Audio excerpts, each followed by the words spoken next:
BJP की पहली majority वाली सरकार के 5 साल पूरे हो गए थे। 2019 में 17वीं लोकसभा की बारी आ गई थी। इलेक्शंस अनाउंस कर दिए गए 10 मार्च 2019 को। लेकिन ये जो पिछले 5 साल रहे बीजेपी की सरकार के, ये पूरे देश के लिए पल पल जीवित रहे। 18 सितंबर 2016 को उरी कश्मीर में पाकिस्तान बेस्ड मिलिटेंट्स ने अटैक किया। हमारे 19 जवान शहीद हो गए। ठीक 11 दिन बाद सर्जिकल स्ट्राइक की गई और उरी के अटैक का बदला लिया गया। पाकिस्तान में घुस के मारेंगे, नरेंद्र मोदी ने ये कहा था। 8 नवंबर 2016 को डीमोनेटाइजेशन अनाउंस हुई। 500 और 1000 के नोट बंद कर दिए गए थे। इसके खिलाफ सुप्रीम कोर्ट में 58 पिटिशंस दाखिल की गई थी। सुप्रीम कोर्ट का 5 जजेस का बेंच बैठा, जिसमें जो वर्डिक्ट आई वो 4:1 थी। 4 जजेस इसके फेवर में थे और 1 जज इसके अगेंस्ट। ये वर्डिक्ट 2023 के पहले वर्किंग डे पे आ गई थी। 2017 1 जुलाई जीएसटी अनाउंस किया गया। कांग्रेस ने इसे गब्बर सिंह टैक्स कहा और पूरा इसका विरोध भी किया। कांग्रेस मुक्त भारत और अच्छे दिन का नारा लेकर जो नरेंद्र मोदी चले थे, जीएसटी और डीमोनेटाइजेशन के बाद देश का विश्वास थोड़ा हिलने लगा था। 14 फरवरी 2019 पुलवामा, भारत इसको कभी नहीं भूल पाएगा। एक बार फिर हमारे डिफेंस फोर्सेस पर अटैक हुआ। 40 जवानों को खो दिया उस दिन भारत ने। उस दिन भी नरेंद्र मोदी ने कहा कि इसका बदला लिया जाएगा।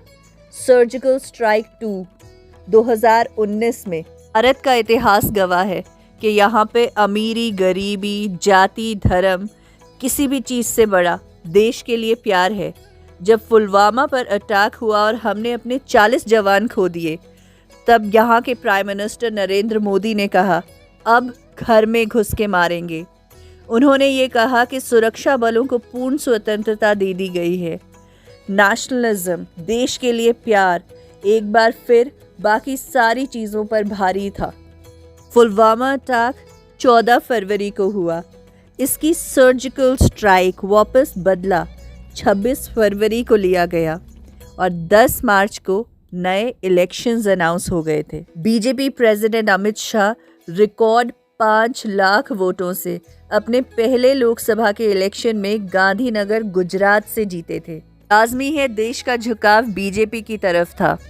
कांग्रेस पार्टी राफेल डील के मुद्दे को उठा रही थी। नारा दिया था कि चौकीदार चोर है। राफेल डील फाइटर जेट की डील थी इंडिया और फ्रांस के बीच में। राहुल गांधी ने पहली बार वायनाड, केरला से इलेक्शंस लड़े थे। वो जीत गए थे सीपीआई कैंडिडेट पीपी सुनीर को हरा के साथ ही राहुल गांधी अपनी दूसरी सीट अमेठी, उत्तर प्रदेश से इलेक्शंस हार गए थे। उन्हें बीजेपी कैंडिडेट स्मृति ईरानी ने हराया था।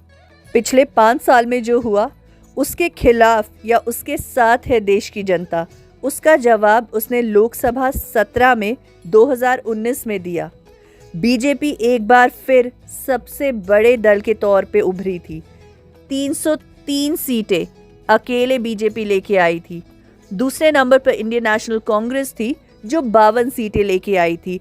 पिछली बार वो 50 से कम सीटों में निपट गई थी। तीसरे नंबर पर 24 सीटों के साथ डीएमके थी।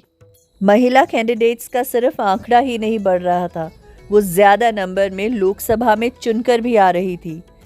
जनरल इलेक्शंस 219 17वीं लोकसभा में 78 फीमेल्स जीतकर आई थी। बीजेपी तीनों कैटेगरीज, जनरल, एससी कैटेगरी और एसटी कैटेगरी से सबसे ज्यादा वोट्स पाने वाली पार्टी बनी थी। पॉलिटिकल पार्टीज को सपोर्ट तो मिल रहा था, लेकिन लोगों में गुस्सा भी था। नोटा में 1.06% वोट्स गए थे। भारत जैसे बड़े देश में ये एक बहुत बड़ा नंबर होता है। कांग्रेस पार्टी के मल्लिकार्जुन खड़गे को अपनी पॉलिटिकल करियर की पहली हार का सामना करना पड़ा था। गुलबर्गा कर्नाटका से। प्रो में जगन मोहन रेड्डी भी थे।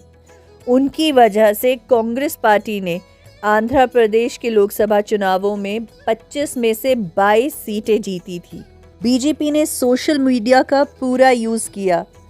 कहा गया कि नरेंद्र मोदी ने बहुत कम इंटरव्यूज दिए, लेकिन कोई भी भारत का इंसान नरेंद्र मोदी से डिस्कनेक्टेड फील नहीं कर रहा था, क्योंकि हर सोशल मीडिया पे नरेंद्र मोदी और बीजेपी की पूरी पकड़ बनी हुई थी। 17वें लोकसभा इलेक्शंस 2019 में पूरे देश ने एक क्लियर मैंडेट बीजेपी के हक में दे दिया था। हर कैटेगरी में, हर जगह बीजेपी जीत चुकी थी। 303 सीटें लेके क्लियर विक्ट्री बीजेपी को मिल गई थी। 2024 में आज़ाद भारत के 18वें लोकसभा चुनाव है।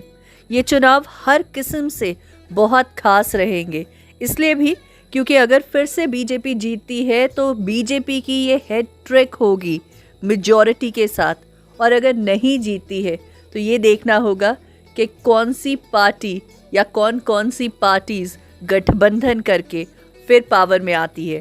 Thank you for watching Himachal wire. इस चैनल को सब्सक्राइब कर लीजिए। Well research videos with pictures and facts आपके लिए लाई जाती है। जय हिंद।